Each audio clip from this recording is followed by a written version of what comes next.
I don't know how many people know about Nicki Minaj and the situation when she was on stage, and when there was I don't even know how to say this, but there was an issue with Nicki Minaj's butt, and it got caught on stage to wherein the I don't know if it was the angle, I don't know what it was, but there was two incidents where Nicki Minaj's butt did not look well. And Azalea Banks got up on Instagram and claimed that Nicki Minaj isn't doesn't have the money that she claims she has, because if she had the money that she claims she has, she would have got her butt fixed. It's pretty clear that Nikki's fucked up. Like she's like fucked up financially, you know. Um, I realized it when she was frying the can of cream corn in the Teflon pan. I was just like, what in the welfare is happening right now? This is insane. And whatever.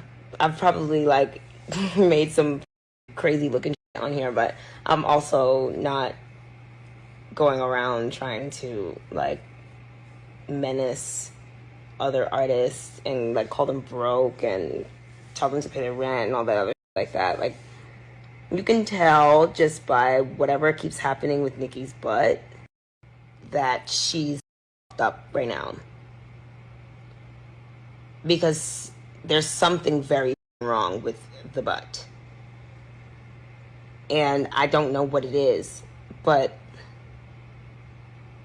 I do know that that surgery to get that out of there is a pretty penny. It's not like, you know, a boob reduction or like switching out for a new pair of bags. It's not like a rhinoplasty. No, it's, I know that that procedure, especially like, just considering like you know, just how many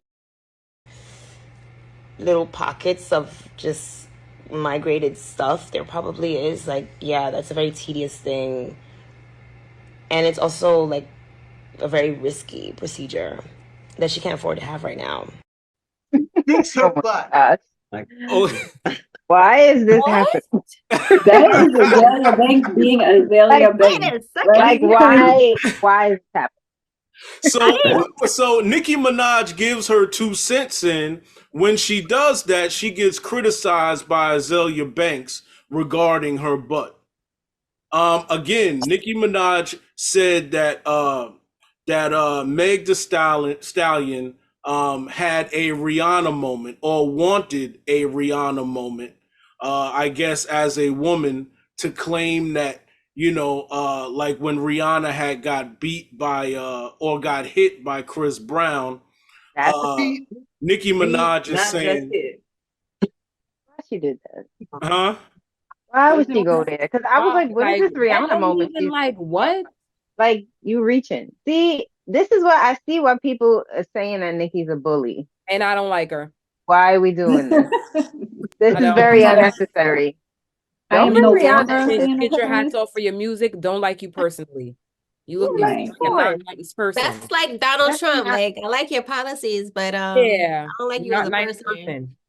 Yeah, like why I don't know if I like his policies either, but I don't like him nor his policies. I don't like a whole lot about some of them in comparison. I love how you put the words 2 cents and Banks in the same sentence. Azalea Banks gave her 2 cents. Well, that's a bank. No one should even see, that's what you started on. Right, exactly.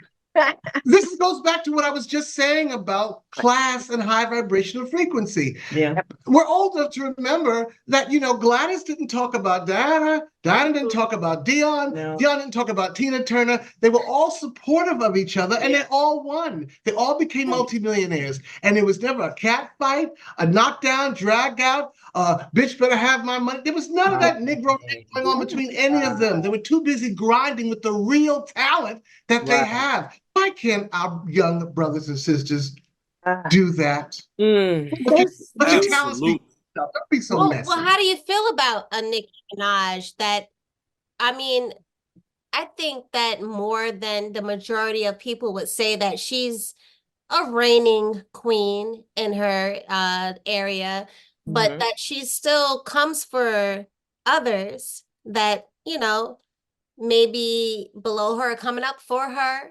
How do you feel about that? She came for Kim though. She's been coming for everybody. She came for Kim. That's the problem with Nicki, is that it doesn't even matter who it is. It's like she just like, it's almost as though it's like, well, you guys are all on the same playing field. You all can share that stage. You all can be relevant. You all can share the stage, and you all could be like great at what you're doing. But with her, it's like she's constantly wanting to knock everybody down. But why can't you just be all on the same stage? So did y'all see? There's like an unknown. You know, I'm not gonna say unknown, but the majority does not know her. There was an artist that put out a freestyle about Nicki Minaj. And you know, in her freestyle, she kind of like gave her glory and you know, gave her props, but at the same time she said, why are you knocking everybody else down? What is that about? And she went in on what that could be about. So my question is, do y'all agree with that? You feel like Nicki Minaj is like, she may be the queen of her crown, but is there like an insecurity there? Like, what's going on? Why does she have to feel like she needs to knock everybody else out of the box? Like, she has to reign as number one and not give credit to anyone. She wants to stay relevant. Confused. That's what I think. I think she wants to stay relevant. That only mediocrity attacks success. You Let can't me say hold it that again. word. Back. Only mediocrity attacks success. Okay. That's If you that. Exactly. Like, why can't they all see? This is why I like Coyle Ray. Coyle Ray is like, look, I don't want no smoke with none of that. She's like, I'm here to just be in my lane and I love all these women. We all can be in the same lane. Like, you know, all of this nonsense fighting, it's like, it is like, it's showing her insecurities. But then again, she surrounds herself with a lot of negative. Your husband's a pedophile. Your brother, I don't want to even get into that, but you have a lot of negative things going on, but yet you're ready to attack. You're attacking people before you. You're attacking people after you. You came for Kim. Why? Why you come for Kim? What did Kim do to you? You know, I saw a video on social media, I think it was yesterday, where they were doing a comparison of Ladies' Night, where it was Queen Latifah, you know, all of them, not Queen Latifah, but you know, Little Kim. It was, you know, all of those ladies coming together in rap, in music, and singing, just coming together and making a unified record. It's like, you know, where is it? Where is it? We don't see it anymore. It's so quick to go for the jugular, and no one's coming together and really like, we are the world. I miss that. Well, what do you think what do you think that's about though? Like, I mean, Eric, I know that you spoke upon other cultures, you know, we talked about snitching, and you brought to light other cultures are like that as well, right? You know, it's not just our culture. So in the hip hop culture, how do you feel as far as, especially Wanda, right? You're a woman, you are a woman in this industry, and you are an originator in this industry. As far as how it's come to what it's come to, and we're talking about Nicki Minaj right now. Not everybody's like that, but I think it's kind of safe to say, even with her status, she does still shoot other women down, other people down, other females down. Guy in the foot. Keep going. Bigfoot. I mean, you know, do you feel like that is a hip hop thing and something that is a growing nature as far as women in hip hop are concerned? It is definitely Okay, growing. when I into the industry, the hip hop industry, as being the first female DJ, there, like I said, I looked around, there were no vaginas, there were no other females DJing. And they gave me a hard ways to go because they never heard of such a thing. And so coming from that spectrum, we need to come together more because we still have a long ways to go. And it's like the open hand syndrome. Try to knock down a wall with an open hand. You can't. Right. But you can knock down a wall with a fist, a closed fist. And that's what we all have to do as females in this business. I don't care what genre of music you're in. We still got to stick together, and we still got a lot of walls we got to knock down and a lot of doors we got to open. So all this bickering and fighting and petty insults will get more accomplished together than separate. If I could add, all this came into play in the hip hop industry with the advent of gangster rap. When hip hop started, rappers' delight, there was no gangster rap. None of that. And the message, it feels like a jungle sometimes. Makes me wonder how I keep from going. There's no gangster rap. They all get sort of stick together then. Yes. The moment the white people said, you know what? Let's let these Negroes fight East Coast and West Coast, and let's encourage them to put the word into songs. Yeah. And all of this sudden, everyone who became a rapper decided, well, I need to be a gangster. I'm gonna have a posse. We're all gonna carry guns. We're gonna get handled.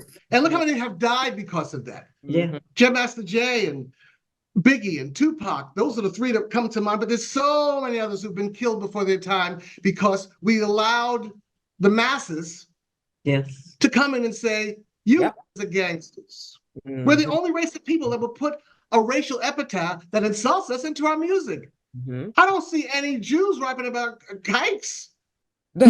So let me ask you this, because I know you guys are very seasoned. You're very spiritual. You're you're a lot of things, and you're in this industry. So straight up, do you feel like there is an agenda in the industry?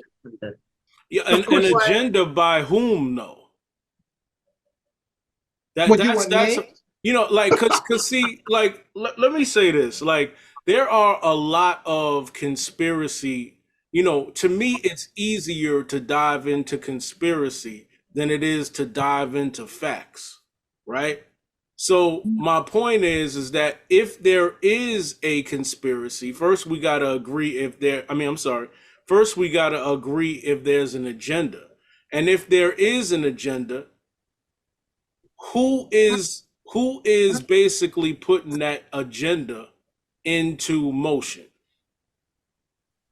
First and foremost, the record labels know that all artists are worth more dead than alive. That's right. Again, you're worth more dead than alive, because when you're alive, they have to pay you all types of advances in your lifestyle and tour support and the tour bus and your staff, and the band and the airline tickets. But when you're dead, you're just generating money with nothing going out. Michael Jackson, George Michael, Whitney Houston, Prince. Come on now. Endless. Rick James. The list goes on and on. You're worth more dead. So they don't want you to live a nice, long, happy life, Biggie or Tupac. They prefer you crash and burn after you've given us a bunch of platinum singles, and then we can exploit the rest of your catalog, Elvis, until infinitum. That's the truth. So you need to go into this industry knowing that once you make success, people want you to die. Think about the artists who just sold their catalogs. Now that they're in their golden age. I think it was Bob Dylan just sold his for $300 million. Yeah. Tina Turner, before she died, sold hers for $50 million. Justin Bieber sold his for $200 million. He's not even 30 years old. They're selling off their catalog. Yeah. Chris Brown, same. Wow.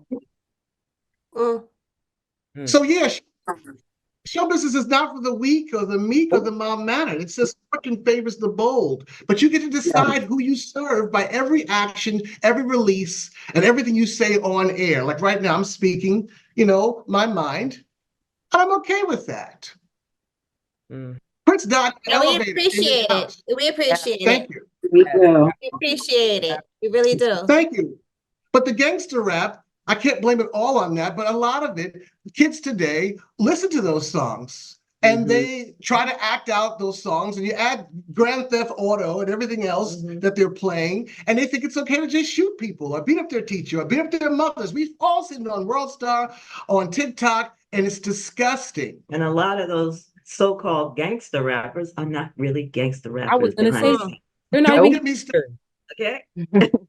Don't get me started on who belongs to country clubs. There's a whole lot of hip hop homosexuals going on in the industry, and a lot of folks, and the gospel as well. There's hallelujah homosexuals. Not the homosexuals can't be gangsters. There's quite a few of them. Lord Jesus. that Yeah, y'all, 2024 listen, is the year to truth. we don't have enough time in this episode, but I hope y'all gonna come back and we gonna talk about some more things. I hope so. Hey, gurus.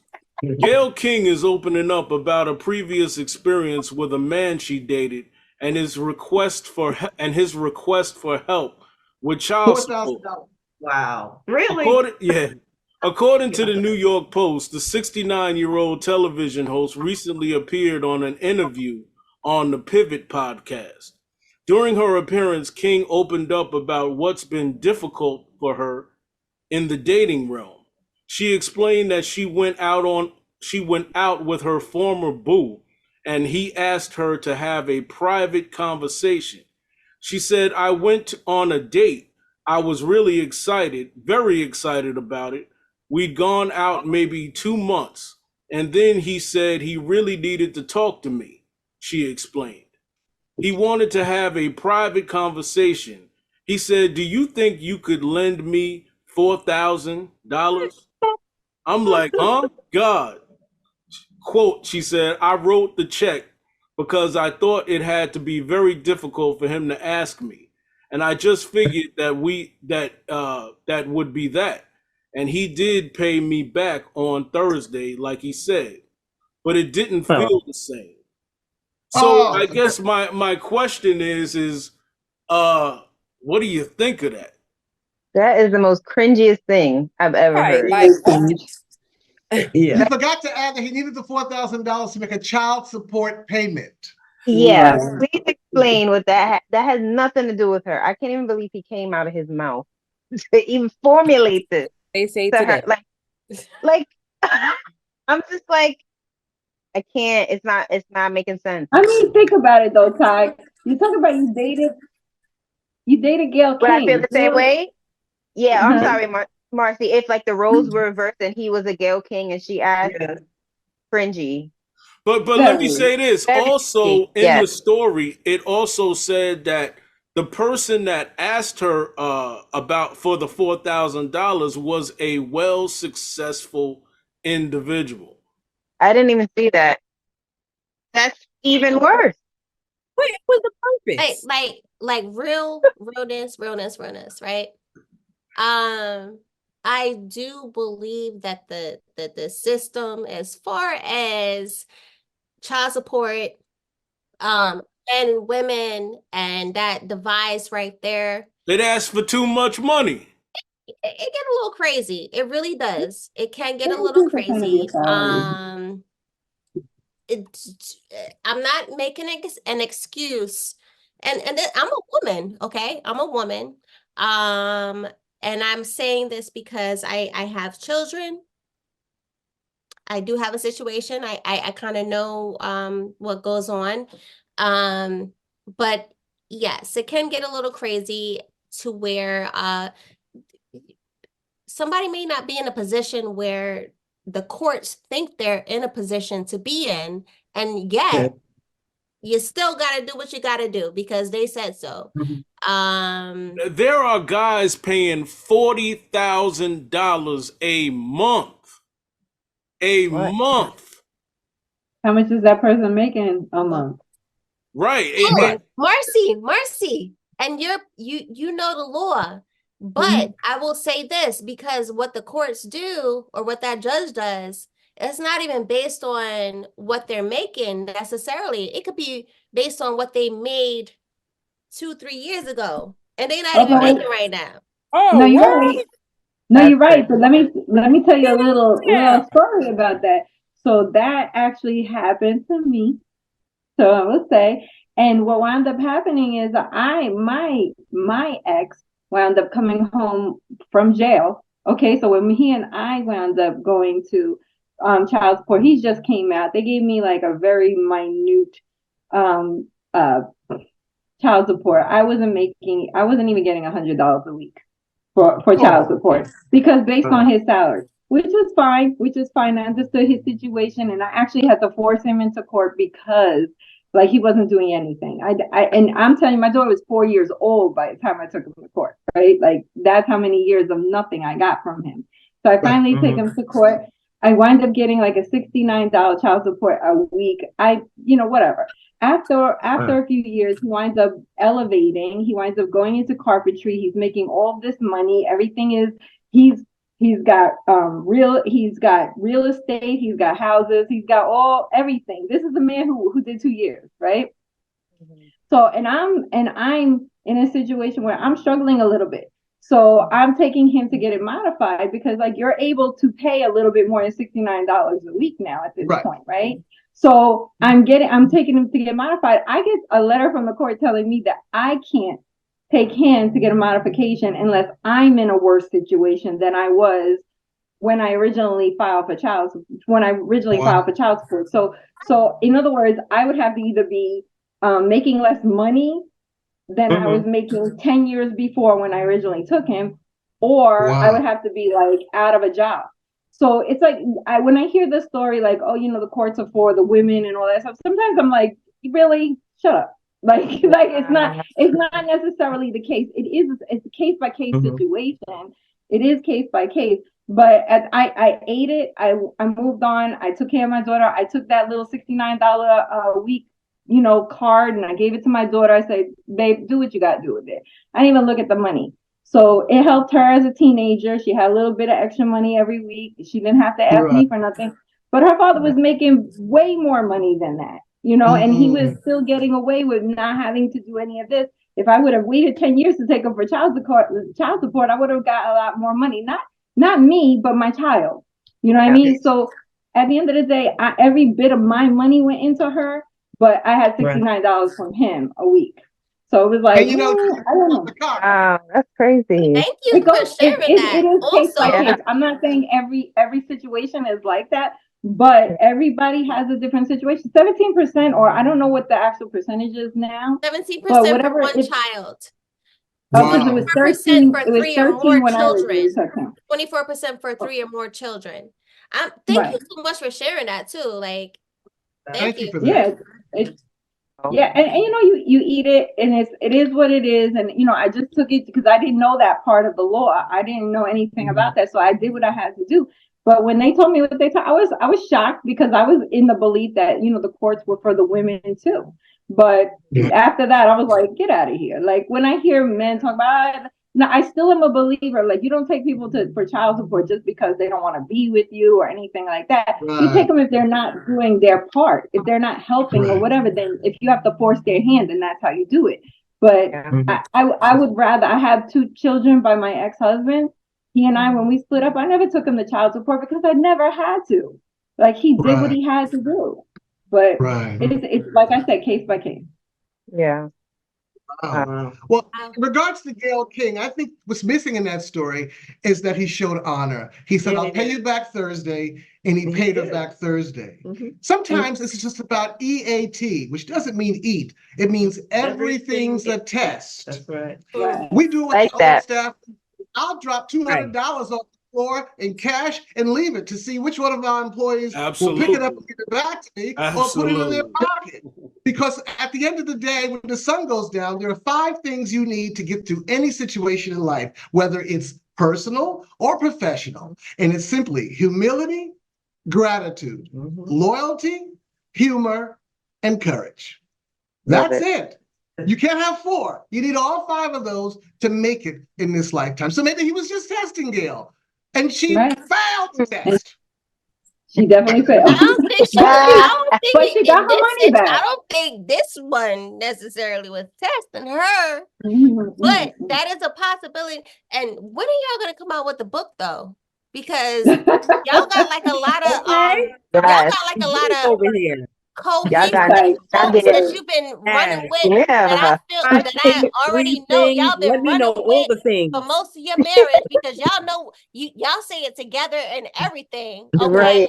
I love it. Y'all been running with, and apparently it's been working.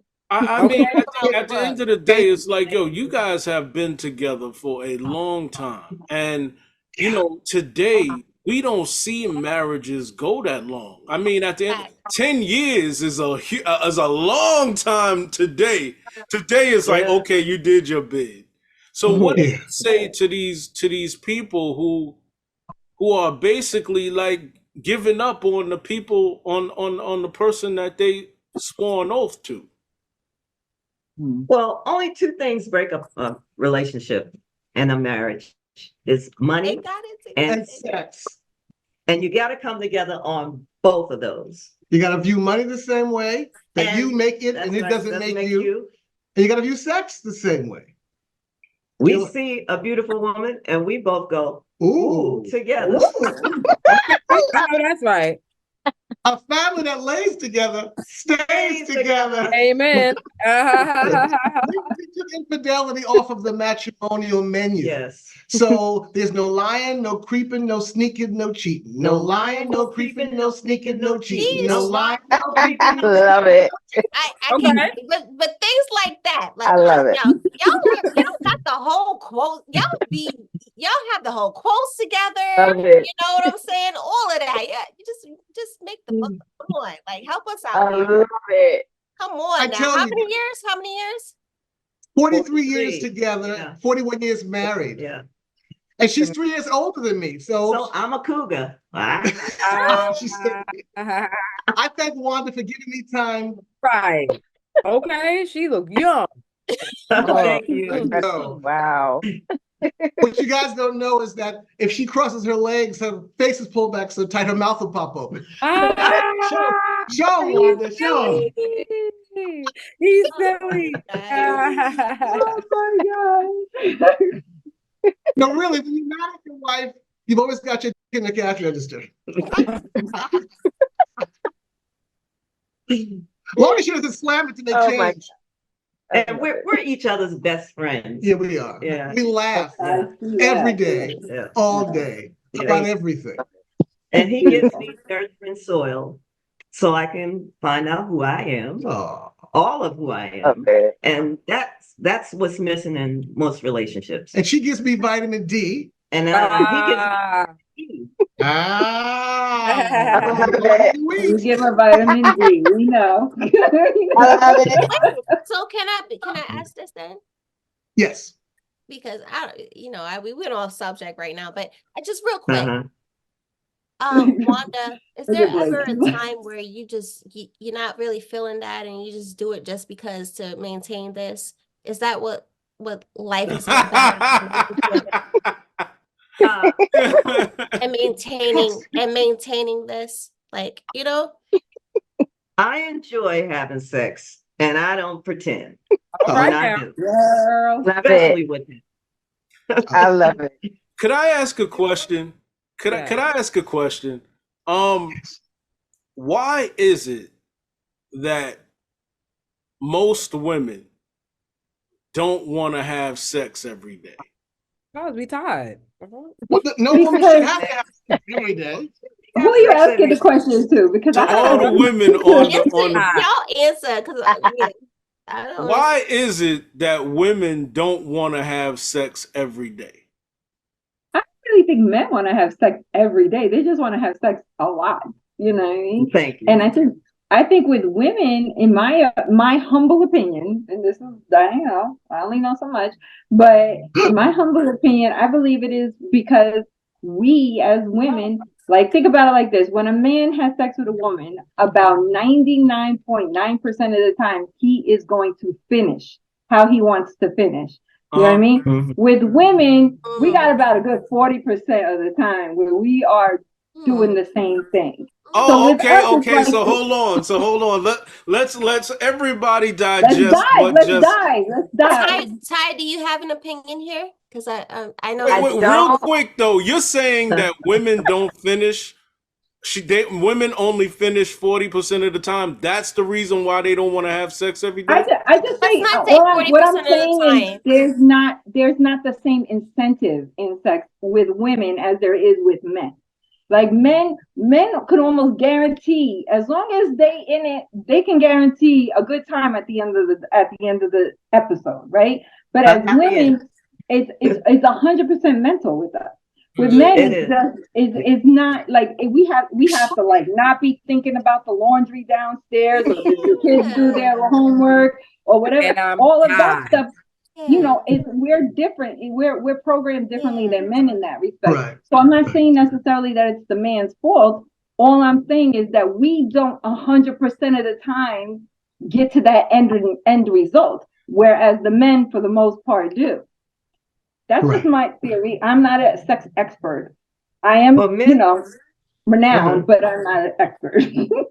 Men are stick shifts. Women are automatic. Right. But men, you gotta get some oil or some Vaseline and or a tight vagina. But like I think it's more like mental for women also. Yeah. You know, like men, it can be like boom, 1, 2, 3, like this is what we're doing.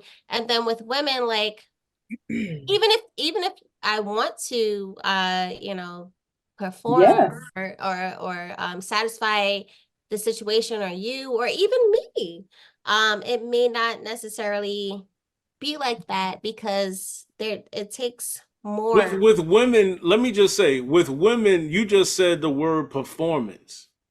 You just said perform. So with women, is it a issue of a like men a performance?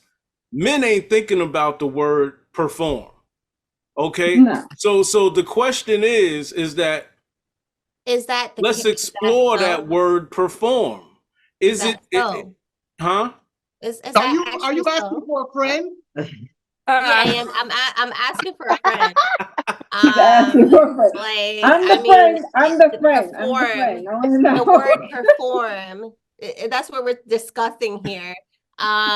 It just it's not I think men are more visual creatures, just creatures of the moment. It doesn't take too much. Whereas women, you know, it's more of a mental stimulation. It's more of a something that is a buildup. It's not just instantaneous, you know, where a man, it can be like that, right? I don't know how we how did we get into this conversation? I don't know. Ty, what's your All thoughts? right. Ty, My what's your thoughts? All right, these are thoughts from past experiences because I can't speak on present experiences. I have no idea. I am not sexually active.